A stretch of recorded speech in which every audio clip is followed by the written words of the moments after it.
Glória a Deus. Chegamos então ao momento principal de nossa reunião, que é o estudo da Palavra de Deus. Hoje nós vamos falar sobre a última reforma. É um assunto que talvez muitos já conhecem, mas é bom de vez em quando voltar a falar sobre a última reforma.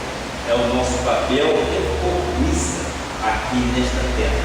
E nós queremos exatamente enfatizar aquilo que o Pai quer para a Igreja de Cristo estabelecida aqui nesta terra.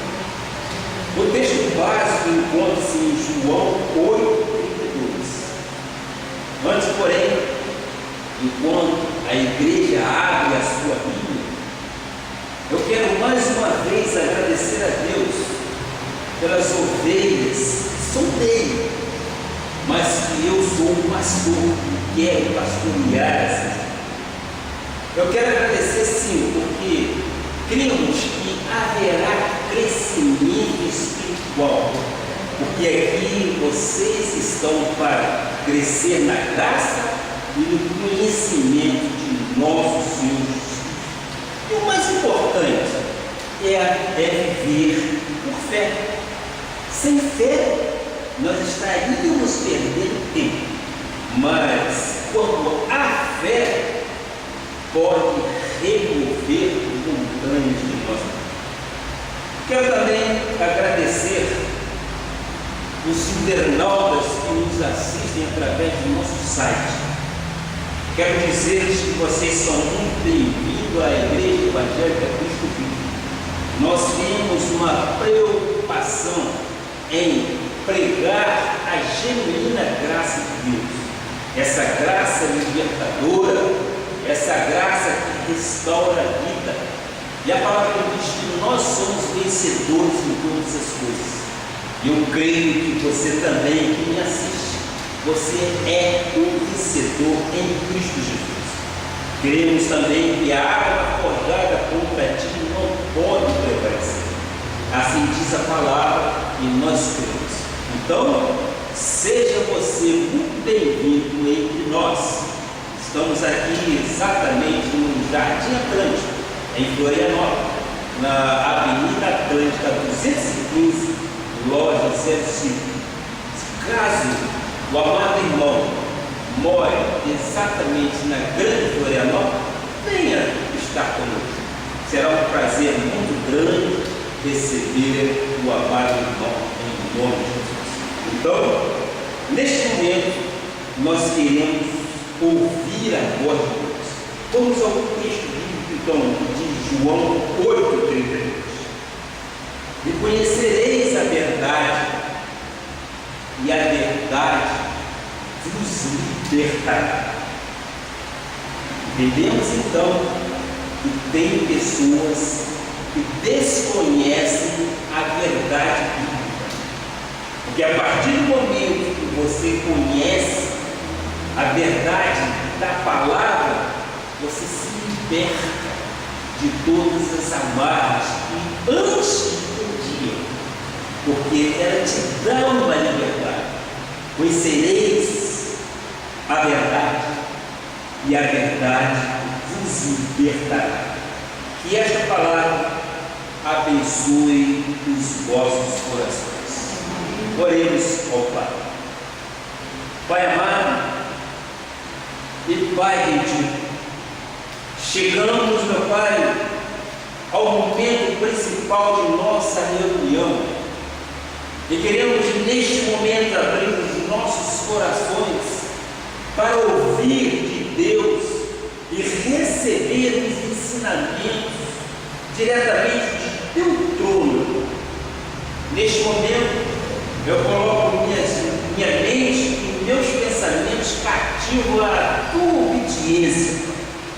Faça fluir através de meus lábios e cordas vocais sadias sabedoria vinda diretamente do teu trono, para que eu possa transmitir o que tu queres para o teu povo. Fala usa-me conforme a tua vontade, em nome de Jesus. E todos digam amém, amém e amém. Meus prezados e amados irmãos em Cristo Jesus, povo que entendemos que são de propriedade exclusiva de Deus, nação santa, aqueles que passaram das trevas para a luz, da morte para a vida, aqueles que estão assentados em lugares celestiais, juntamente com Cristo Jesus. São vocês os amados do Senhor. São vocês as pedras que vivem. São vocês que foram escolhidos por Deus desde antes da fundação do mundo. São eleitos, salvos e predestinados. Nós temos toda a garantia da salvação. E nós, graças a Deus, já conhecemos o pacto da graça de Deus. O Pai se fez carne e habitou entre nós. Viveu entre nós, foi morto e ressuscitou. E ele disse: o fim da lei é Cristo. Eis que tudo se fez novo nesta nova geração. Então, neste momento, eu quero rever estudos de um fato que mais contribuíram para esta grande necessidade, que é de uma última reforma protestante. Nós sabemos que a primeira reforma foi feita em 1525 e aconteceu exatamente aonde? Na Igreja Católica, através de um padre agostiniano chamado Martinho Lutero. Começou então ele a comparar as Sagradas Escrituras com aquilo que se vivia naquela época na Igreja Católica, por que não dizer até hoje? E ele se levanta para um protesto e começa então uma reforma. Mas ainda hoje, grande parte da Igreja de Cristo ainda não conhece Jesus na sua plenitude. Ainda não sabe por quem ele morreu. Ainda não sabe por que ele existiu. E também não sabe por que ele vai voltar. Em função disso, por não saber da obra sacrificial de nosso Senhor Jesus Cristo, muitos dizem que existe então o livre-arbítrio para a salvação.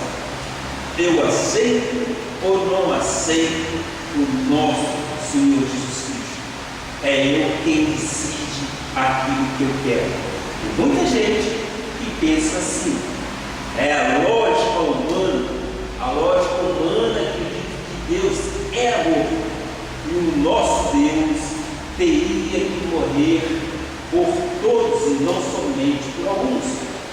E aí então que começa exatamente o grande drama do cristianismo. Nós vamos trabalhar um pouco nessa questão de muitos e todos. Por quê? Vejamos então o que diz no livro de Isaías 53:11. Isaías 53:11. Ele verá o fruto do penoso trabalho de sua alma e ficará satisfeito. O meu servo, preste atenção, o justo, com o seu conhecimento, justificará a muitos, porque a iniquidade deles levará sobre si. Por isso, eu lhe darei muitos como a sua parte, e com os poderosos repartirá ele o despojo, porquanto derramou a sua alma na morte, foi contado com os transgressores, contudo levou sobre si pecado por muitos, sublinhei para que a gente fosse bem, e pelos transgressores intercedeu. Então, meus amados do Senhor, esta palavra, muitos, é o grande drama da revelação que precisa ser reformada e estudada. Porque a lógica humana diz: Jesus veio por todos. Quem exercer o seu livre-arbítrio será salvo. Quem não exercer estará condenado, deixando Deus refém do homem. Criar então um homem gigante e um Deus pequenininho. Estamos vivendo neste século discussões inúteis, infundadas sobre as doutrinas da Bíblia Sagrada. Por isso, qual é a nossa missão nesta hora? Nós temos ensinado, nós temos confessado aquilo que está baseado na palavra de melhores e superiores promessas. E entendemos que só a graça de Deus acaba com o esfriamento espiritual da pessoa e tira o homem de suas grandes prisões mentais e espirituais. Tira o homem exatamente daquele homem natural e o coloca como homem espiritual. Sabemos que muitos são indiferentes a estes detalhes que a teologia da graça de Deus nos ensina. Muitas pessoas são indiferentes a esta genuína teologia da graça de Deus. Somos às vezes contestados, somos às vezes quase que aniquilados, mas quando Paulo afirma: nenhuma condenação há para aqueles que em Cristo Jesus estão, o que ele quer, o que ele está dizendo? Isto prova que ninguém pode nos condenar, não é fato? Porque Cristo Jesus, em Cristo Jesus não há nenhuma condenação. A igreja romana até hoje reza a chamada Santa Missa para pedir perdão dos pecados, deixando as pessoas sempre refém do pecado e debaixo de condenação. Paulo, quando escreveu aos Coríntios, diz em 1 Coríntios 2, versículo 6: entretanto, expomos sabedoria entre os experimentados, somos nós somos experimentados na palavra, não porém a sabedoria deste século. Este século também tem uma sabedoria. Essa sabedoria que comanda o século é uma sabedoria mundana, nem a dos poderosos desta época, que se reduzem a nada. Ele diz então que Deus tem uma sabedoria, e o século também tem uma outra sabedoria. Ele disse que os deste século se reduzem a nada, não é fato? Ou seja, quando você deixa de seguir a Bíblia Sagrada, o pacto da graça de Deus, e segue ensinamentos do presente século, tudo que você aprender se reduz exatamente a nada. Só a graça de Deus pode lhe dar segurança total.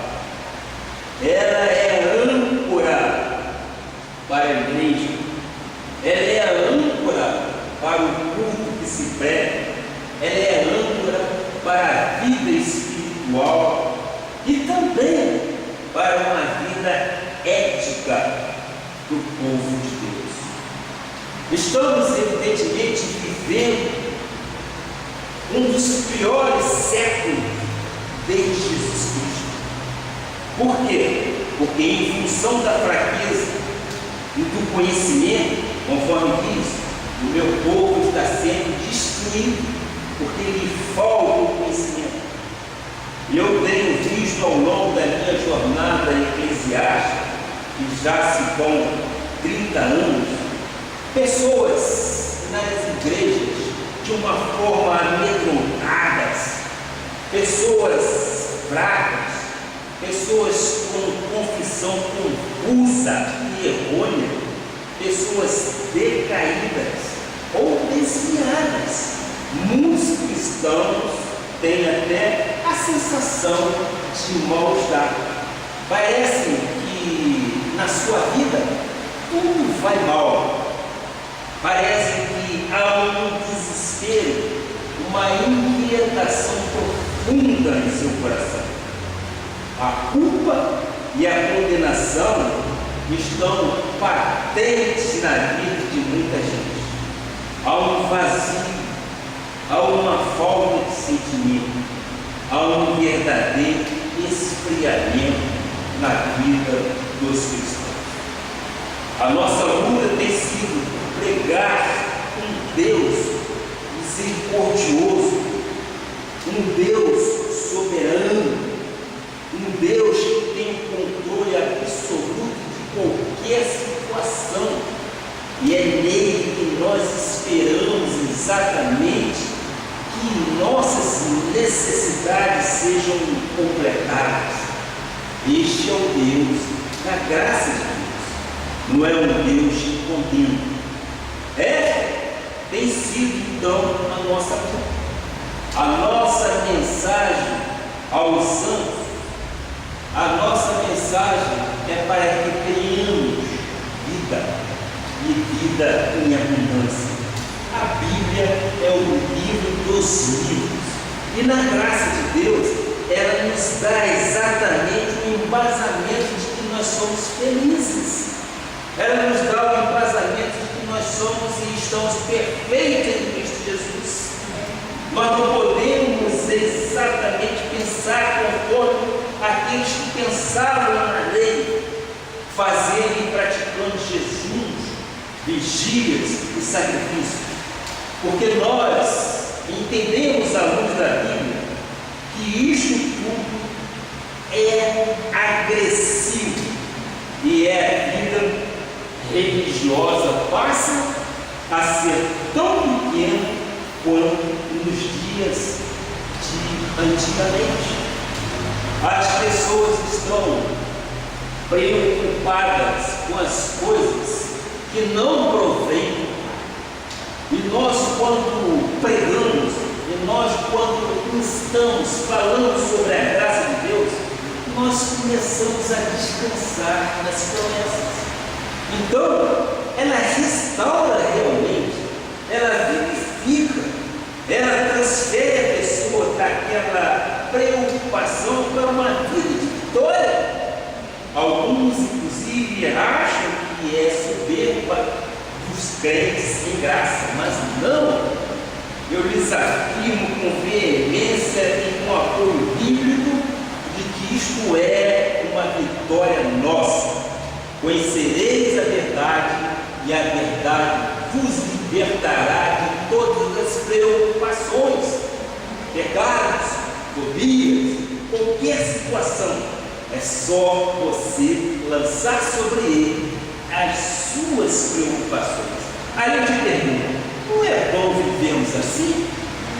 Não é bom crermos desta forma? E nós estamos vivendo o quê? Vivendo exatamente o pacto da graça de Deus, a nova aliança, o pacto de superiores promessas. É isso que o crente em Cristo Jesus tem que viver. Ora, fizemos aqui uma pequena abordagem, falamos e analisamos alguns fatos. Agora, eu quero falar à igreja a primeira parte da reforma que nós entendemos como sendo urgente para o mundo. Comecemos então com Marcos 26, 27 e 21. Há uma necessidade de se reformar aquilo que que já foi reformado em 525. Então, precisamos manter essa linha. Mateus 26, 27, 28 diz: a seguir, tomou um cálice e, tendo dado graças, o deu aos discípulos, dizendo: bebei de todos. Bebei de todos. Versículo 28, por favor. Porque isto é o meu sangue, o sangue da nova aliança, derramado em favor de muitos para a remissão de pecados.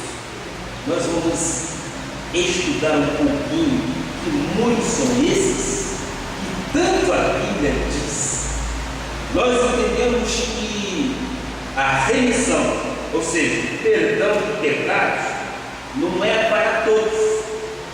Ainda que pode ser difícil de compreender, mas nós temos que entender segundo aquilo que a Bíblia diz. Ainda que estudemos juntos, que muitas vezes quando lemos todos e muitos, eles têm a ver exatamente um com o outro. São palavras quase que sinônimas. É preciso que se torne claro isso aqui. Então ele diz que o sangue foi derramado em favor de muitos. Em favor de muitos. Portanto, meus amados irmãos, a sociedade cristã pensa que Jesus morreu por todos, que todos têm o direito de ser salvos. Mas não é isso que dizem as Sagradas Escrituras. Vejamos o que diz Marcos 20, versículo 28. Marcos, isso.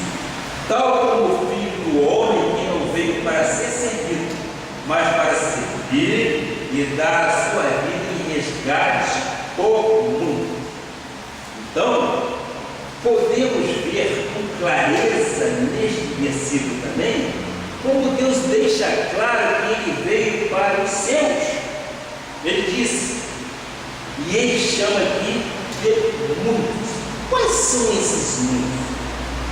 A Bíblia chama de muitos de as minhas ovelhas. Você se lembra bem disso? Chama de muito o quê? As 100 ovelhas, os 144 mil, os que amam a Jesus, os que são obedientes, os que têm a semente incorruptível, aqueles que não vivem na prática do pecado, aqueles que o Espírito Santo de Deus habita neles. Estes são os muitos. E que muitos são esses? Somos nós, os eleitos e predestinados do Senhor, que Ele assim quis.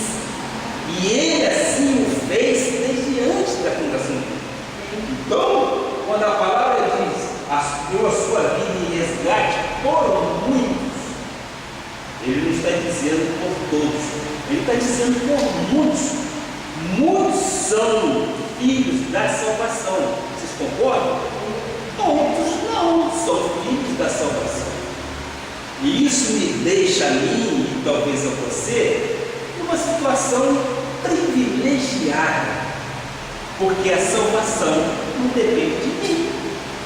A salvação não depende de mim, nem depende de ti. A salvação depende de quem? Daquele que Deus quis, aprove a Ele salvar, já antes da fundação do mundo. Nós não estamos aqui querendo agradar a Deus porque um dia nós achamos numa igreja aquilo que devíamos encontrar. Também, mas principalmente, nós já éramos escolhidos, meu irmão. Nós já éramos santos, nós já éramos dele. É o momento que houve a manifestação que ele atraiu para a igreja aqueles que são seus, e que a Bíblia diz por muitos. Esses muitos somos nós. Romanos 8,11 diz: se habita em vós o Espírito daquele que ressuscitou a Jesus dentre os mortos, esse mesmo que ressuscitou a Cristo Jesus dentre os mortos, vivificará também o vosso corpo mortal, por meio do seu Espírito que em vós habita. Então, aqueles em que o Espírito habita, quem são? Responda para mim. Somos que são exatamente os herdeiros daquilo que Deus colocou para nós. Romanos 8, versículo 15 diz, veja só, é um estudo acurado, exatamente, para nós podermos diferenciar, porque se fosse para todos seriam salvos. Mas não existe tanta gente que morre na perdição. Aliás, diga-se de passagem, os últimos acontecimentos que a gente tem visto na televisão nos deixam de uma forma preocupado por que aquilo aconteceu. Como, por exemplo, a mãe com ciúme de seu filho que namorava fulana de tal, deu um tiro na fulana, que era sua nora, não é isso? E depois deu um tiro no filho. Aí o que aconteceu? Ela colocou um revólver na sua boca, e atirou. Que virtude é isso? Eu te pergunto. O Pai Celeste morreu exatamente por ela? Já era filho da perdição. Porque Deus abomina exatamente o homicida, não é isso? E como é que pode uma mãe ter ciúme de seu filho porque namora fulano e beltrano? É inconcebível numa mente sadia, numa mente de um homem, de uma pessoa cristã.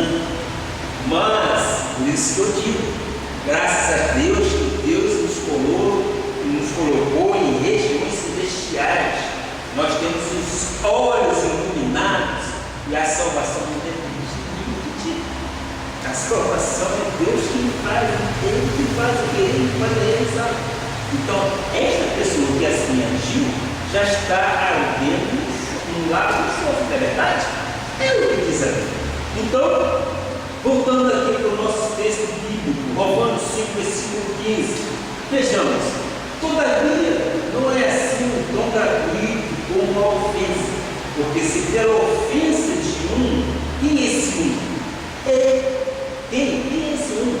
É exatamente a ofensa de um só. Quem foi? Adão. Porque se pela sua ofensa de um só morreram, muitos. É verdade, morreram muitos. Quem são esses muitos? Os muitos são aqueles que o Espírito de Deus habita. São aqueles que têm a semente da salvação. Então, esta é a verdade. Mesmo que um sistema se oponha, às vezes, disse eu inicialmente, nós somos contestados, mas por falta de conhecimento eles contestam. Nós entendemos então que somos embaixador de um país. Nós cremos que somos o porta-voz de Deus nesta terra. E quando nós pregamos a graça de Deus, ela entra em nosso pensamento, vem ao nosso coração, e isso nos faz feliz, porque nenhuma condenação há seletiva, amado. Nenhuma, diz a palavra, não sou eu. Ninguém pode te condenar sobre qualquer coisa. Nós somos verdadeiramente Cristo. Nós somos um reino e temos que falar exatamente como o rei fala. Nós entendemos, inclusive, que um embaixador de um determinado país, ele é porta-voz daquilo que o presidente, o governante quer que ele fale naquele país, não é fato? E nós aqui nesta terra estamos representando aqui o nosso Senhor Jesus Cristo. Nós cremos nas Sagradas Escrituras.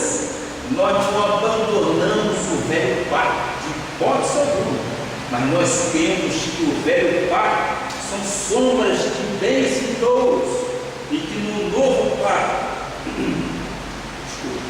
de uma nova aliança, nós temos o entendimento de Deus. E por isso que eu sempre digo que nós somos crentes felizes.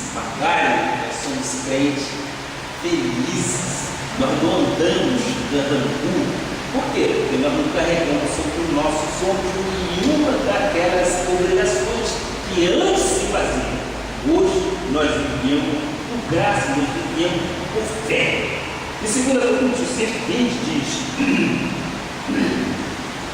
de sorte que somos embaixadores em nome de Cristo, como se Deus nos exortasse por nosso intermédio.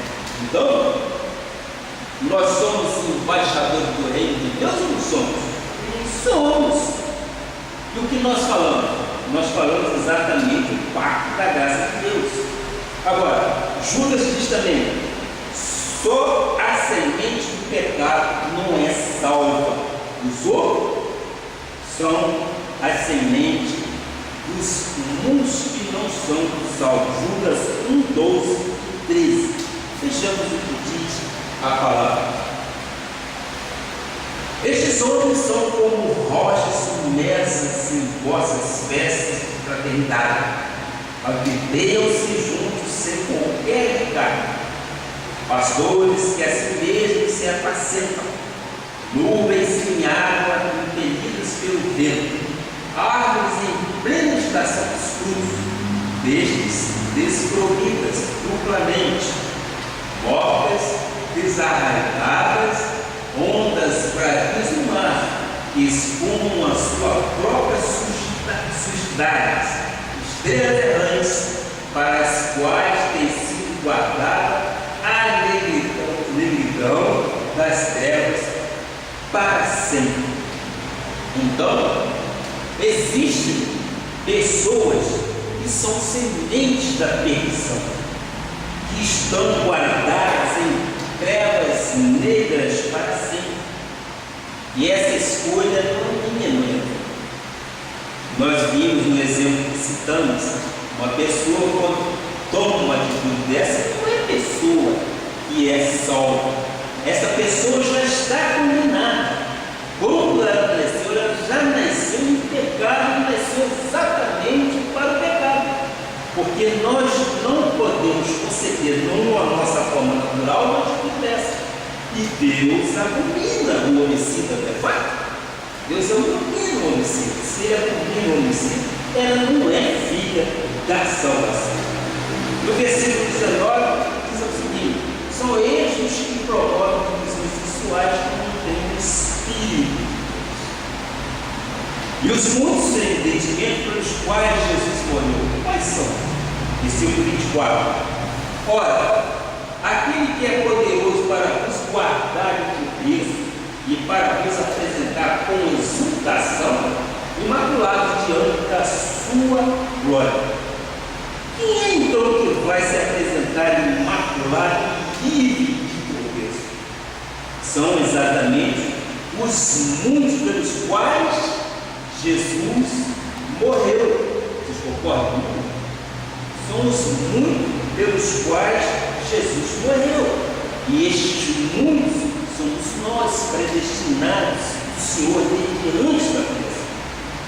Esta então é a lógica, evidentemente, da revelação da graça de Deus. Você entende que quem já está condenado para sempre é desprovido de Deus, é desprovido de espírito. Muitas vezes promove divisões. A divisão não é de Deus. Deus não quer ver a sua igreja dividida. E o grande perigo, então, qual é? O grande perigo é quando uma pessoa que já está preparada para as negras e densas trevas se metem no meio do povo de Deus. Porque pode disfarçar, pode andar até com uma Bíblia, pode levantar as mãos, pode fingir, inclusive, que canta e se há uma pessoa desprovida de espírito, é então semente da perdição. Muitas das vezes elas se introduzem no meio da igreja como joio e trigo. Mas se for da salvação, permanece conosco. Se não for da salvação, não fica. Por quê?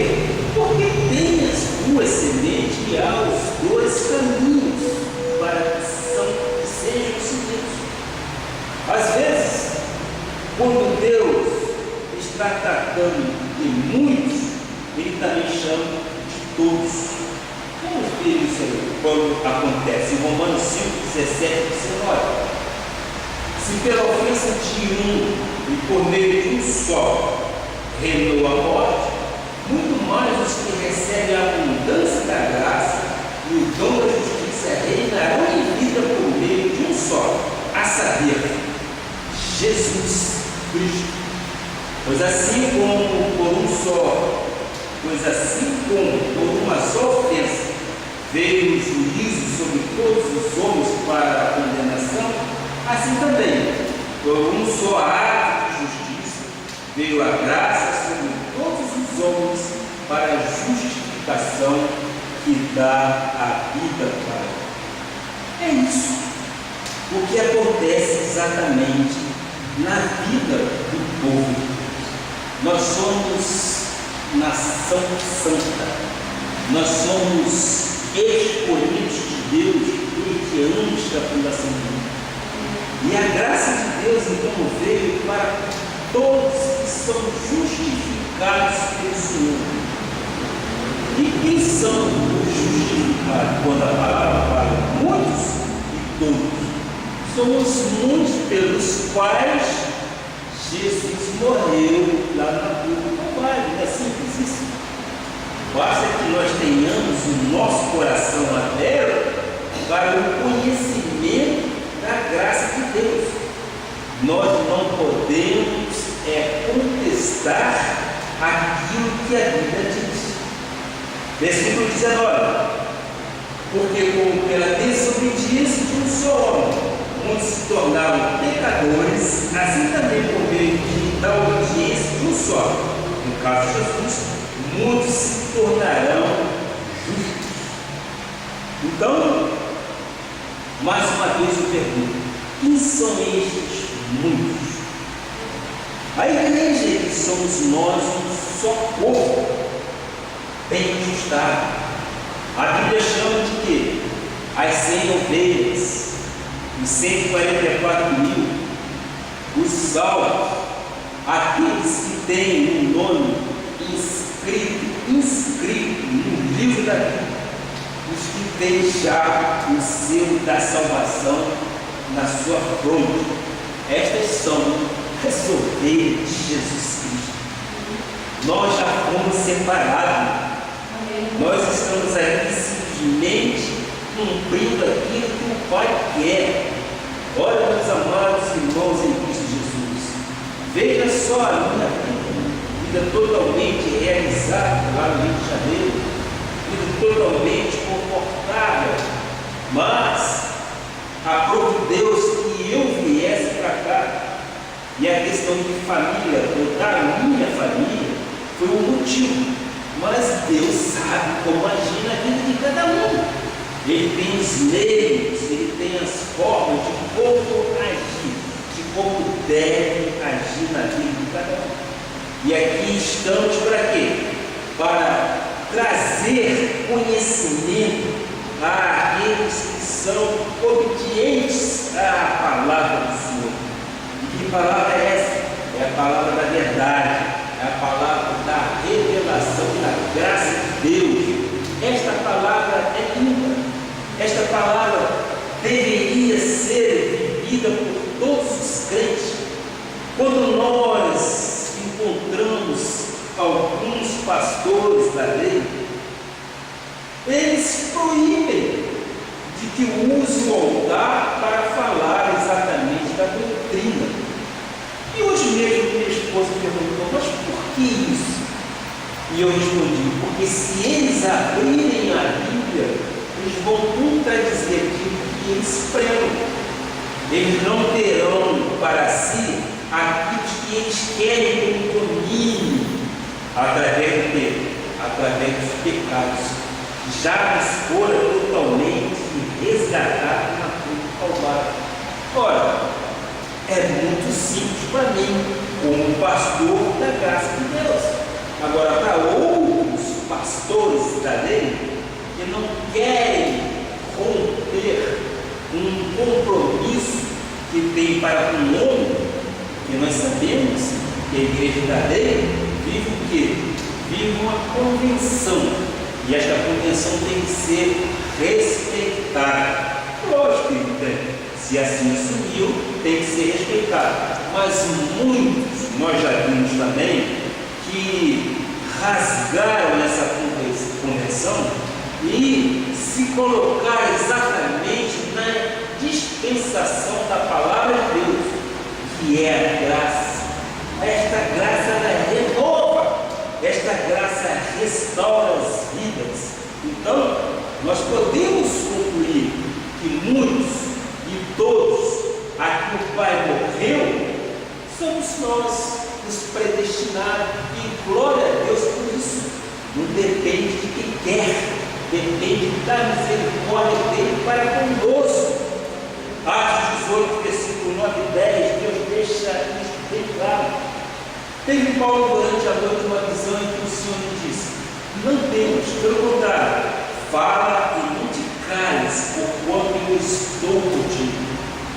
E ninguém ousará fazer-te mal, pois tem muito povo nesta cidade. Olha, Deus não disse, toda a gente dessa cidade reunida disse isso nesse versículo? Não, pois tem muito povo nesta cidade. E assim eu creio, nesta cidade de Florianópolis, nesse estado de Santa Catarina, tem muito povo que ama esta palavra e tem muito povo que será justificado exatamente pela graça de Deus. Em Atos 13, versículo 48, diz: os gentios, ouvindo isto, regozijavam-se e glorificavam a palavra do Senhor, e creram todos que haviam sido destinados para a vida eterna. É muito simples e é muito claro para quem tem o coração totalmente aberto para ouvir a voz de Deus, não ouvir a voz do homem. O homem coloca nos pensamentos das ovelhas aquilo que ele quer, atos proibitivos. Então, nós cremos que esta graça é para aqueles que creram. Então, é destinado para quem? Para nós, que muitos nesta cidade haverão de receber essa graça genuína e viverão eternamente felizes, totalmente descontraídos, porque é a graça de Deus. Mais uma vez eu pergunto, então, quem são esses muitos que foram destinados para a vida eterna? Os muitos pelos quais Jesus morreu. Lembra esse versículo lá diz aí? Você pode estar me perguntando, talvez, mas bicho, por que nós temos que conhecer isso? Eu respondo da seguinte forma: é a reforma. Martinho Lutero, ele não confrontou a Igreja Católica, ele não aceitava exatamente aquilo que se vivia lá ao contrário. Ele contestou exatamente algumas coisas que ele não concordava. Eu conheci, graças a Deus, eu louvo a Deus por isso, esta verdade em 1986. Descansei em Deus, porque até então eu era um crente, mas não conhecia o verdadeiro Deus. Até mesmo porque muitas das vezes você está na igreja da lei, não concorda com o jejum, não concorda com subir ao monte, mas você não tem embasamento, você continua fazendo aquilo que lhe é colocado. Mas o nosso Senhor Jesus Cristo diz que quando Ele morreu, Ele ressuscitou e terminou, e diz que o fim da lei é Cristo. Para mim e para você, que somos da graça de Deus, nós recebemos isso com uma luva de Deus em nossas vidas, não é isso? Nós recebemos isso claramente e com satisfação. Eu creio que Deus é poderoso para fazer infinitamente mais. Existem pessoas que vão ouvir estas palavras e vão acreditar e crer sim que são destinados para uma vida eterna, porque nem todos crerão. Nós já vimos isso. Então nós temos que entender que a Igreja de Cristo não pode chamar as pessoas para que elas sejam prósperas, como diz a Igreja da Lei, em algumas evidentemente. Venha para a igreja que você vai ser próspero. Venha para a igreja porque nós temos uma música bonita. Eu creio que isso não é de Deus. A pessoa tem que vir por um apelo do Espírito Santo para que haja uma mudança de vida, e só assim poderá alcançar a prosperidade que é promessa de Deus. Deixar evidentemente Abraão para que você possa tomar posse. No momento de oração foi dito aqui que muitas vezes a pessoa vem, se nós deixássemos ali na porta alguma moeda, estaria cheia de pessoas. Estaria cheia de pessoas para quê? Para exatamente usar aqui de uma forma muitas vezes indigna. Mas o que é importante é que ela venha para a igreja e que seja tocada pelo Espírito Santo, e que neste ato de vir à igreja ela procure crescer. Crescer de que forma? No conhecimento bíblico. Então ali sim ela será próspera, ali sim ela terá um estado de vida melhorado, porque é através da palavra que vai exatamente induzi-la ou vai levá-la a superiores promessas. Aquilo que o Pai deixou a Abraão é um direito nosso. E se nós dizemos com veemência deste fato, é porque nós temos embasamento bíblico. E aquela pessoa que não tem vai perguntar: será que é direito meu mesmo? Então, meu amado, aquele que confessa Jesus Cristo, ele recebe vida eterna. E da parte de nosso Senhor Jesus Cristo, ele será colocado entre os mundos que ele morreu. Aí eu te pergunto: por que você veio ou vem para a igreja ou para este ministério? Eu entendo que você vem para este ministério porque este ministério mostrou para você esta posição. Este ministério explicou para você a sua posição e relação que você deve ser em Cristo Jesus. Quando nós dissemos você é mais do que vencedor, não são palavras minhas, são palavras bíblicas.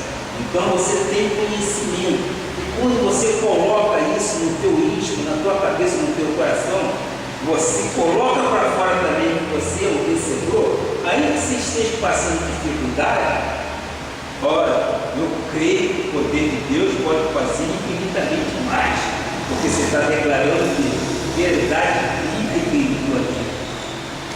Então, mais uma vez eu pergunto: por que você veio para este ministério? Porque a palavra que o nosso ministério prega é absoluta, legítima e é a genuína graça de Deus, onde nós colocamos Deus como soberano e o homem como ele é.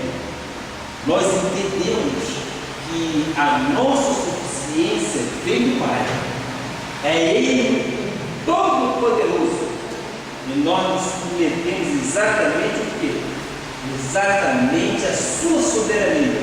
Porque quando nós colocamos Ele como superior em nossas vidas, tudo em torno daquilo que nós fazemos nos irá bem. Porque Ele é Pai, Ele é um bom pastor. Ora, nós devemos inclusive trazer isso para a nossa vida pessoal. Ao nosso filho ou à nossa filha, o que nós queremos para eles? O melhor, não é o melhor? O que depender de nós fazemos. Quanto sacrifício eu e minha esposa fizemos para dar a educação que a nossa filha tem? Louva a Deus pela vida dela, que tudo foi feito de acordo com o Pai, e graças a Deus, hoje ela vive em novidade de vida. Há fartura, há um regozijo, graças a Deus. Mas o que nós fazemos para nós? Aí eu te pergunto, o Pai faz por você? Ele faz infinitamente mais e melhor. Creia, receba de Deus que você tem o poder de Deus em sua vida. Você é filho, você é uma filha amada. A palavra diz lá em Salmos: agrada-te do Senhor, o Senhor satisfará o desejo do seu coração. O que é este agradar? É você ser exatamente o Senhor. É você descansar nas promessas. É você estar presente, é você estar orando, é você estar cantando, é você estar com um coração totalmente contrito ao Pai. Não é o pastor.